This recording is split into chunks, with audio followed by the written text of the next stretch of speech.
प्यारे बच्चों, आज हम प्रकाश का अपवर्तन यानी रिफ्लेक्शन ऑफ लाइट पढ़ेंगे। तो हेडिंग लगा लीजिए आप, प्रकाश का अपवर्तन, रिफ्लेक्शन ऑफ लाइट। तो रिफ्लेक्शन ऑफ लाइट क्या है? जब हम इसकी डिफिनेशन बता दे रहे हैं, आप लिख लीजिएगा। जब प्रकाश किरण एक मीडियम से दूसरे मीडियम में जाती है तो अपने मार्ग से कुछ विचलित हो जाती है, कुछ बेंड हो जाती है। इस घटना को हम क्या कहते हैं?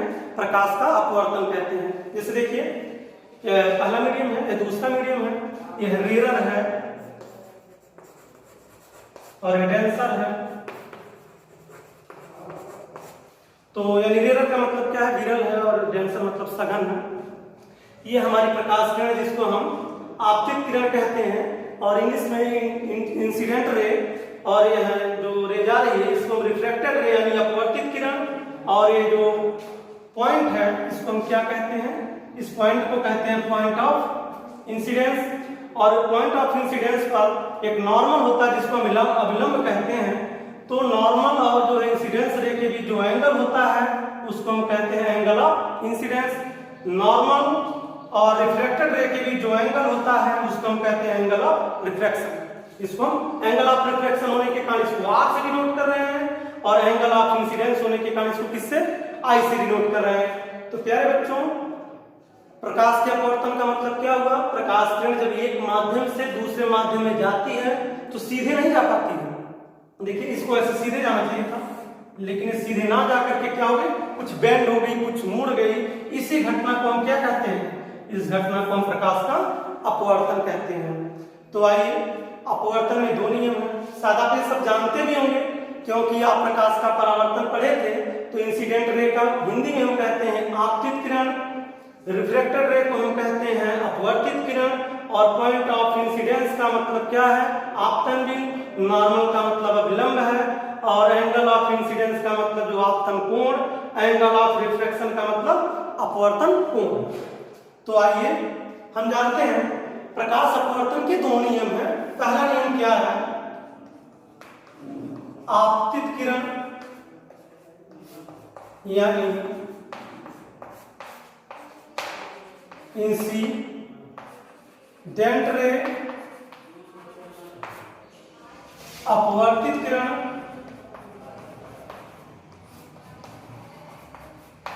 यानी रिफ्रैक्टेड रे, और आपतन बिंदु, आपतन बिंदु मतलब पॉइंट ऑफ इंसिडेंस, आपतन बिंदु पर अभिलंब यानी नॉर्मल। एक ही तल प्लेन में होते हैं। तो जो हमारी इंसिडेंट रे है, जो हमारा रिफ्लेक्टेड रे है, और जो हमारा नॉर्मल, तीनों किस में होते हैं? एक ही प्लेन में होते हैं। यह पहला नियम है। दूसरा नियम क्या है?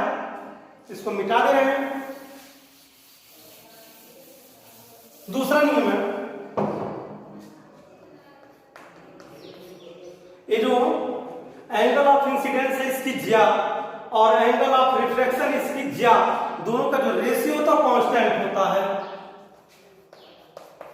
आपतन कोण की ज्या, ज्या का मतलब साइन, व अपवर्तन कोण, अपवर्तन कोण का मतलब एंगल ऑफ रिफ्लेक्शन की ज्या यानी साइन का रेशियो जो होता है वह नियतांक यानी कांस्टेंट होता है।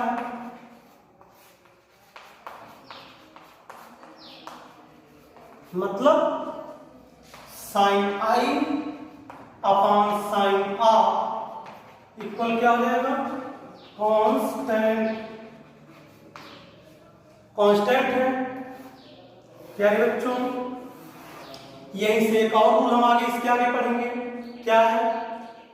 साइन आई और साइन आर का जो मतलब रेशियो है, अनुपात हो क्या है? कांस्टेंट है। तो यहां से एक रूल हम पढ़ेंगे। इस रूल को क्या कहते हैं?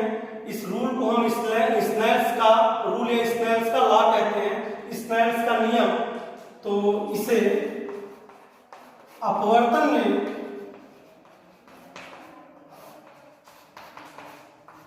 स्नेल का नियम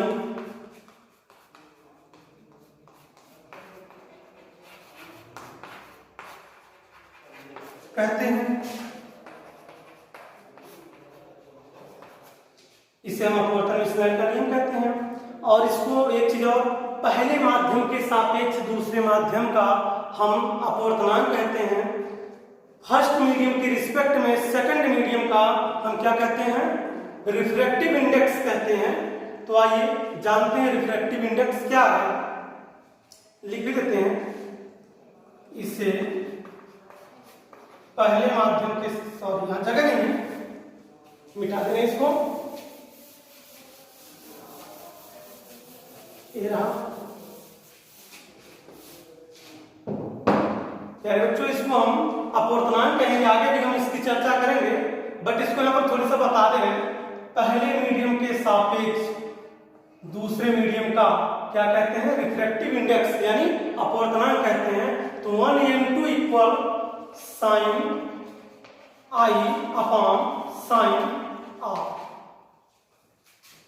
1n2 को पहले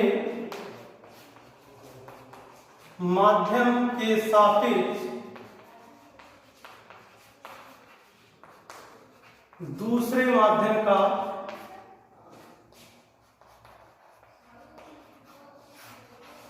अपवर्तनांक कहते हैं।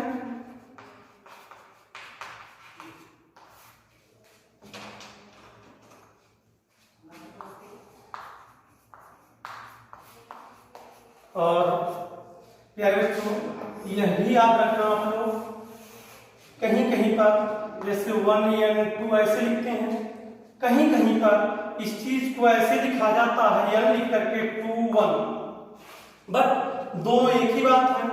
फर्स्ट के रिस्पेक्ट में सेकंड मीडियम का जो है रिफ्रैक्टिव इंडेक्स, और इसमें भी वही इधर से पढ़ा जाता है, लेकिन इसमें ऐसे पढ़ा जाता है कि ये फर्स्ट के रिस्पेक्ट में सेकंड मीडियम का रिफ्रैक्टिव इंडेक्स, इसमें ऐसे और इसमें ऐसे, इसमें इधर से इधर की ओर पढ़ते हैं और इसमें इधर से इधर की ओर।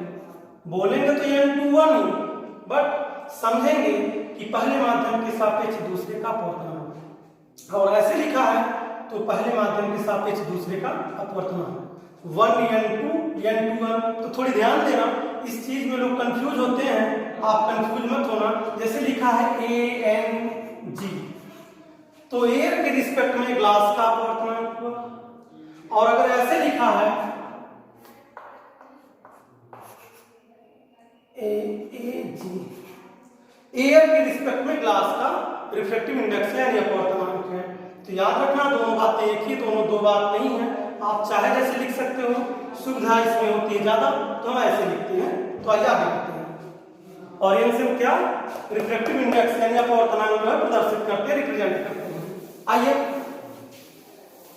अब रिफ्रैक्टिव इंडेक्स कितने प्रकार के होते हैं ये हमको जानना है।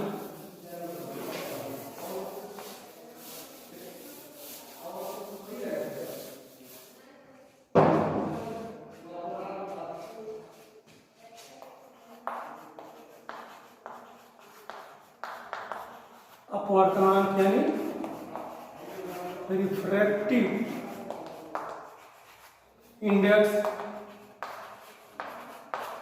तो अपवर्तनांक दो प्रकार के होते हैं, एक होता है निरपेक्ष अपवर्तनांक,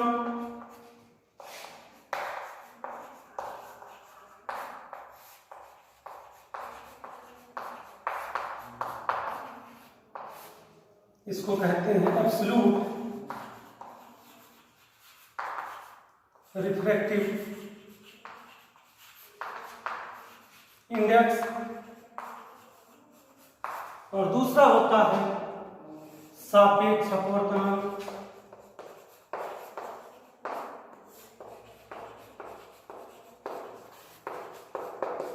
जिसको कहते हैं एब्सोल्यूट रिफ्रैक्टिव इंडेक्स, और इसको कहते हैं रिलेटिव रिफ्रैक्टिव इंडेक्स। तो प्यारे बच्चों, यानी निरपेक्ष अपवर्तनांक यानी एब्सोल्यूट रिफ्रैक्टिव इंडेक्स क्या है? अभी भी हमने बताया कि अपवर्तन का मतलब होता है प्रकाश किरण एक माध्यम से दूसरे माध्यम में जाती है तो अपने मार्ग से विचलित हो जाती है, इस घटना को हम अपवर्तन कहते हैं। या फिर ऐसे कह लीजिए कि प्रकाश किरण एक मीडियम से दूसरे मीडियम में जब जाती है तो उसकी जो स्पीड है वो चेंज हो जाती है, उसकी स्पीड जो होती है वो बदल जाती है, इस घटना को भी हम अपवर्तन ही कहते हैं। तो देखिए बच्चों, जो अपवर्तनांक है यानी जो रिफ्रैक्टिव इंडेक्स है उसको हम लिखते हैं n इक्वल, ये जो निरपेक्ष अपवर्तनांक है तो निर्वात में प्रकाश की चाल यानी वैक्यूम लाइट की स्पीड जो है, निर्वात में प्रकाश की चाल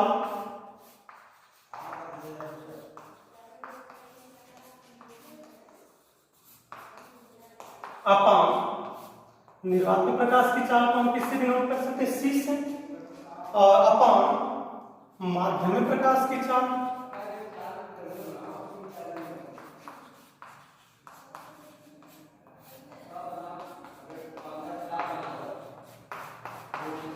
तो इसको हम डिनोट करते हैं n m। जो निरपेक्ष अपवर्तनांक है उसको हम माध्यम का निरपेक्ष अपवर्तनांक nm से डिनोट करते हैं। और जो सापेक्ष अपवर्तनांक है बच्चों, जैसे पहले माध्यम के सापेक्ष दूसरे माध्यम का अपवर्तनांक 1n2, तो इसको हम लिखते हैं पहले माध्यम में या माध्यम फर्स्ट में प्रकाश की चाल आप v1 लिख सकते हो सकता है माध्यम फर्स्ट में जो प्रकाश चाल v1 हो, माध्यम सेकंड में प्रकाश की चाल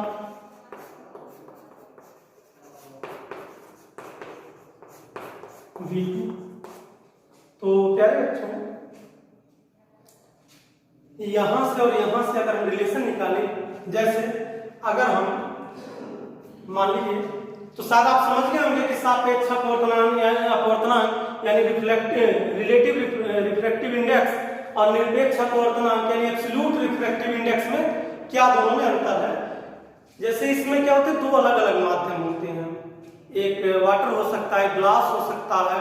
इसमें क्या एक निर्वात होगा और दूसरा कोई मीडियम होगा, जैसे वाटर है, ग्लास है, डायमंड है, ऐसा। और याद रखना, हम अपवर्तनांक या फिर जो है जो हम लाइट ऑफ रिफ्लेक्शन पढ़ रहे हैं, यह केवल जो है पारदर्शी माध्यमों यानी ट्रांसपेरेंट मीडियम के लिए पढ़ रहे हैं। तो अगर यहाँ पर हम बच्चों ध्यान दें इस बात पर, जैसे मान लीजिए हमको n1 निकालना है, तो n1 इक्वल c अपान क्या हो जाएगा? v1।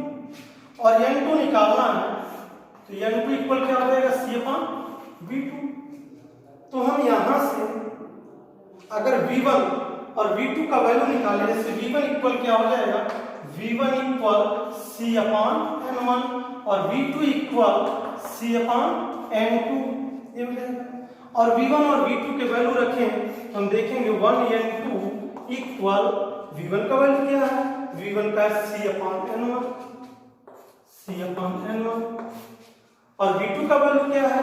c अपान n2। तो हम देख रहे हैं ये हो जाएगा c अपान n1, ये ऊपर जाएगा n2 अपान c, कैंसिल c, तो 1n2 यहां लिखते हैं,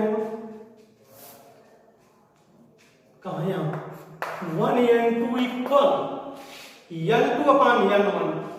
तो प्यारे बच्चे ध्यान देना, यह सापेक्ष अपवर्तनांक रहा, पहले माध्यम के सापेक्ष दूसरे का अपवर्तनांक 1n2 को n2 अपान n1 भी हम लिख सकते हैं। जब एक माध्यम के सापेक्ष दूसरे माध्यम में हम अपवर्तनांक चेक करते हैं तो उसको हम सापेक्ष अपवर्तनांक कहते हैं, और जब निर्वात के सापेक्ष चेक करते हैं तो उसको हम निरपेक्ष अपवर्तनांक कहते हैं।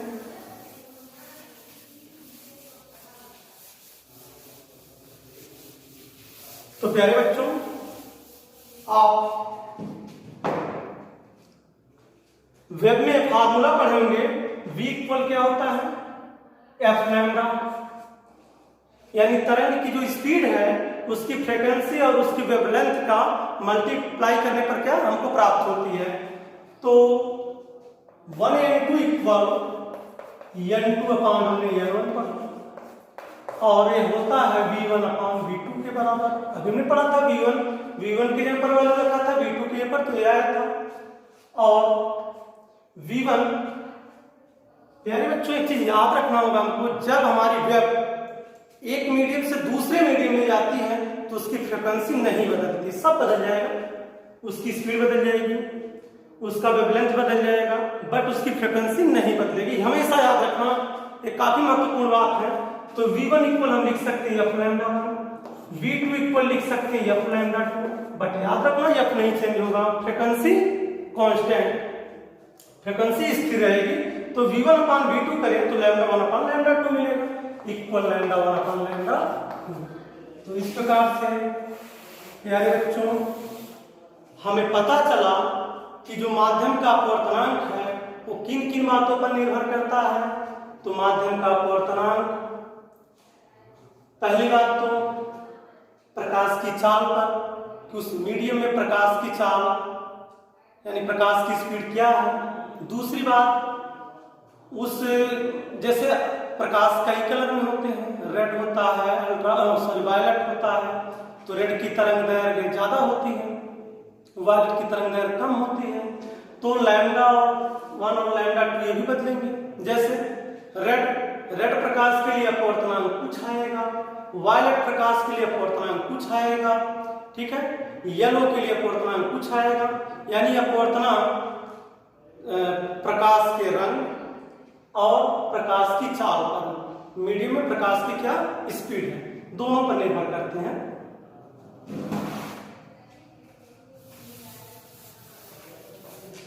और इसको अगर हम आगे इस नए लॉ से लिखना चाहें तो हम ऐसा भी लिख सकते हैं, equal sine i upon sine r, क्योंकि इस नए लॉ भी हमने पढ़ रखा है। इस